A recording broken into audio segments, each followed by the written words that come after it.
des ordures dans les villes? Personne. Finalement, c'est personne. Et c'est pour ça qu'on a autant d'ordures. Je suis dans un même forum avec Madame Ketia Coutez. Évidemment, moi, j'ai parlé du ping-pong entre le MINJU et le MINAT. En fait, le MINAT n'a pas tort de s'indigner de la qualité de nos villes parce que l'insalubrité, ça fait partie du désordre urbain. Il faut bien en parler. Oui. Mais sauf que quand j'ai publié le texte du MINAT et j'ai demandé aussi à attendre celui du ministère de la Santé, Madame Coutez, elle m'a répondu, elle m'a dit que ça c'est de la madame. Bon, moi j'ai dit, Madame le ministre, ça ne dépend pas de moi. Hein. Vous m'aviez invité aux États généraux, je crois que c'était en mai l'année passée, et vous avez dit lors du discours d'ouverture que c'est le président Biya qui était l'instigateur de ces États généraux. Presque 1 an, 6 mois après, on n'a pas les résultats. Et vous avez bien dit que les recommandations devaient remonter chez le Premier ministre, et après le Premier ministre, le Président de la République, et après le Président de la République, ça devait revenir chez vous. Et puis, j'ai vu la qualité des travaux, que je ne peux pas nier, je ne peux pas dire que c'était pas quelque chose de moins de bien, ou bien de moins bien, parce que pour une fois, on a quand même eu l'opportunité de poser le problème sur le plan des causes. Parce que généralement, on écoute sur les conséquences, mais là, c'était des causes. Mais sauf que... Salut et bienvenue sur la chaîne. Les ordures ménagères ont pris le contrôle sur nos rues. Dans ce numéro, Didier Yenkwa nous apporte l'éclairage entre la conférence nationale sur les ordures qu'ils avaient eu, l'état général des ordures qu'ils avaient eu à Yaoundé avec le ministre Ketia Coutez et la non ministérielle de Paul Akanganji qui demandait aux autorités administratives dans les régions de bien vouloir déguerpir les ordures dans les grandes routes. Eh bien, Didier Yenkwa fait un commentaire sur ce qui est du suivi de cette note ministérielle. Vous avez remarqué qu'il y a une croissance démographique des souris, oui. Des insectes rampants et volants. Donc, j'attendais que M. Manaouda, qui a une sous-direction d'hygiène et salubrité, puisse prendre aussi son communiqué. Bref, c'est pour amuser la galerie. En fait, j'ai l'impression, j'espère qu'il faudrait que ça reste une impression, que le gouvernement n'a vraiment pas la volonté d'assainir nos agglomérations urbaines. J'ai reçu un coup de fil, évidemment c'était un ami qui vit à Guider, il est agroécolo, qui me disait que il y a 12 millions de terres dégradées, et majoritairement dans la ville dans le Septentrion, dans la région du Septentrion. Il me disait donc qu'il est en train de former les agriculteurs du coton, comment ils peuvent utiliser, fabriquer du compost pour amender le sol, fertiliser le sol, et puis restaurer ces sols dégradés. Et moi, je lui ai dit que tu as Guidé, tu sais très bien que tu es au Cameroun. Nous avons des montagnes d'ordures ménagères ici à Douala, Yaoundé, Bafoussa. Et cela aurait pu être une alternative, évidemment, oui, à ce que tu es en train de faire, des merveilles que tu es en train de faire dans le Septentrion. Et c'est connu de nous tous. C'est connu même de ceux qui ont la charge de nous protéger, que le compost, aujourd'hui, reste l'alternative durable qui résout au moins 3 problèmes. L'assainissement, la restauration des sols dégradés et la production de ce qu'on appelle aujourd'hui de l'emploi vert. Pourquoi tous ceux-là qui ont la charge de garantir l'assainissement humain ne choisissent pas cette voie? Tout simplement parce que il faut se dire les vérités.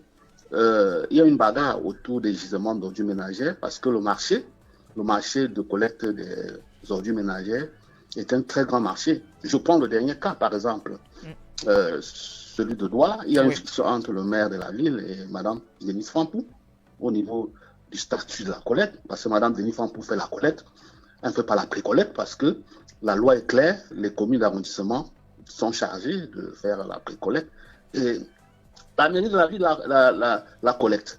Monsieur le maire a choisi comme ça de trouver un deuxième prestataire au premier qui est là, 14 milliards. Voilà. Moi, je connais cette entreprise comme vendeur de toilettes mobiles. Je ne sais pas si elle a la capacité de faire ce travail, mais on va quand même lui donner 14 milliards de nos francs CFA pour l'enlèvement des ordures ménagères. Et à côté de ça, le maire a choisi 3 cabinets qui vont s'occuper de l'évaluation de la prestation. Moi, j'ai lu, je n'ai rien compris. Je n'ai rien compris parce qu'il ne faut pas être diplômé de Harvard pour évaluer la prestation dans le monde des ordures ménagères. Moi, j'ai trouvé que l'OME aurait pu, d'une autre façon,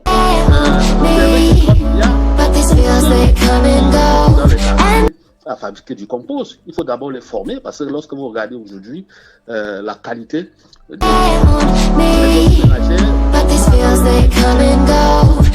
d'autres types de consommation, vous y trouvez majoritairement des déchets plastiques. Donc les déchets plastiques ne sont pas des déchets toxiques. Oui. Vous y trouvez évidemment les biodéchets, c'est-à-dire les déchets biodégradables, mais vous y trouvez aussi des équipements électroniques. Et nous sortons de la fête, les gadgets électroniques sont pleins dans cet tas d'ordures. On les trie pas facilement et puis on les compose pas facilement. Donc il faut à la base, au préalable, former des jeunes pour fabriquer du compost, pas du compost fabriqué de façon artisanale qui peut plutôt altérer la qualité du sol et même la productivité du sol.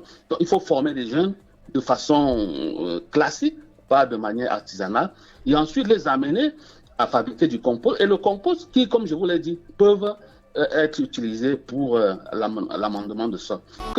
Ils savent qu'on peut le faire, mais ils ne le font pas parce que je ne comprends pas. J'ai l'impression que c'est la sorcellerie. Et la population aujourd'hui, ce que j'ai remarqué depuis que je roule en ville aujourd'hui, la population a choisi sa voie. Hein. C'est le feu partout.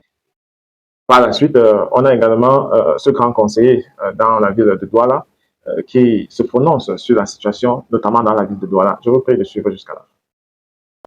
Le premier problème dans nos villes, c'est que la réglementation n'est plus bonne pour la gestion de ce problème. Quand vous avez dans une ville comme Douala, qui a 6 communes, vous avez la communauté urbaine de Douala qui a 6 communes, la communauté urbaine de Douala qui gère la collecte, le traitement et tout, alors que les mairies d'arrondissement doivent seulement gérer la pré-collecte, il y a un problème. À partir du moment où je prends un exemple avec Douala 2e, avec le maire de Nispampo qui a eu à mettre en place une unité de ramassage, de nettoyage et tout, de nos quartiers de Douala 2e, lorsque un camion acquis, avec beaucoup de peine. Vous savez d'abord que le budget des mairies d'arrondissement n'est pas ça. Et quand on réussit à avoir 5-6 camions, 3-4 tractopelles, et que pendant les violences pour cette là, j'ouvre une parenthèse, les amis de Marie Coco sont allés brûler, bon, c'est une parenthèse que j'ouvrais, ça ne nous a pas empêché de continuer à travailler. Nous nous retrouvons donc comme ça, avec 2-3 camions de Douala 2 qui réussissent à ramasser les ordures chaque jour dans nos quartiers, mais qui font 24-48 heures à la décharge. Parce qu'il y a un rang interminable pour pouvoir déposer ces ordures à la décharge publique qui est au niveau de PK11. Ça, vous comprenez, il y a un problème. Oui. Il y a un problème à ce niveau. Parce qu'il faut bien qu'on analyse, qu'on pèse, qu'on sous-pèse et qu'on regarde le tonnage du camion et pour qu'il y ait une redistribution plus tard de l'argent. Le deuxième problème, c'est le paiement même de l'entreprise qui est en charge de l'hygiène et la salubrité au Cameroun, ISACAM. Vous avez des proportions qui ont été mises en place entre l'État central et les collectivités territoriales décentralisées. D'abord, je ne comprends pas pourquoi ces proportions sont, disons, plus ou moins disparates entre les villes, Yaoundé, ce que l'État doit verser à ISACAM et ce que la communauté urbaine de Yaoundé doit verser à ISACAM. Ce n'est pas la même chose comme à Douala, comme à Bafoussam, comme à Edea. Il y a un problème. On s'est basé sur quoi? Sur le nombre d'ordures, sur la quantité d'ordures produites par chaque habitant. Sur quoi c'est ton président? Il faut d'abord revoir la réglementation. Ça, c'est deux. Deuxième chose, que l'État central, dans cette lutte acharnée contre ces ordures ménagères qui jonchent sur nos villes, sont devenus les décors dans nos villes, que l'État central accepte véritablement la décentralisation à travers un transfert total et intégral et des compétences et des moyens qu'on donne à chaque commune d'arrondissement les moyens qu'il faut pour précollecter, collecter, traiter et surtout valoriser les déchets. Tout à l'heure, je suivais quelqu'un dit que pourquoi dans la mairie de Ngolomendouka, par exemple, pourquoi la mairie de, bon, pas le chez moi, par exemple, de Messok, par exemple, ça se passe bien ailleurs. Mais il faut aussi dire que la quantité d'ordures, la quantité de déchets produits par habitant là-bas n'est pas la même. Un seul quartier comme Makia, un seul quartier comme Bamaondo, un seul quartier comme Bonamoussa produit tout par mois, tout ce qu'une ville comme Figuil produit en termes de déchets. Il faut aussi voir que après, à long terme, que devient l'environnement dans ces zones. Parce que dans ces point reculé, ils ont les décharges à ciel ouvert où ils parquent les ordures année après année et le sol se sature de saleté. Le poisson se retrouve en train d'avaler tous ces déchets domestiques, industriels qui s'infiltrent dans le sol, se retrouvent dans les eaux que les mêmes populations consomment. C'est vrai qu'il y a une partie qui est transformée en fumier de manière artisanale. Oui. Donc, il y a un travail à fond qu'il faut faire. Et enfin, il faut qu'on quitte cette façon de penser, de dire que la saleté, c'est la saleté. C'est façon de comprendre. Oui. Ailleurs, l'ordure ménagère, l'ordure industrielle, l'ordure, c'est pas moi, médicale, l'ordure hospitalière n'est plus. Le terme n'est plus l'ordure, le terme n'est plus la saleté, le terme n'est plus les déchets. Ailleurs, on parle de produits valorisés qui produisent plus tard, permettez-moi le prononcer, et de l'argent et de l'emploi. Le Cameroun doit imiter le Sénégal. Oui. Par exemple, au Sénégal, chaque famille sait que l'ordure ménagère que je produis à fin de semaine peut me donner 1000 francs CFA. Parce que je mets ici le plastique, je mets ici le bois, je mets ici le fer, je mets ici le déchet liquide. Et dans chaque pâté de maison, il y a ce qu'ils ont appelé les puisards collectifs, où chaque famille, à peut-être sur 5-10 maisons, vont déverser ces ordures et il y a une entreprise qui vient collecter ces ordures et les amène plus tard là où il faut les valoriser. Au Cameroun, encore au niveau, on dit que la santé c'est ish. Or, c'est de la richesse qu'on peut produire, c'est des emplois qu'on peut créer. Okay. Et enfin, il faut éduquer les populations à la pré-collecte.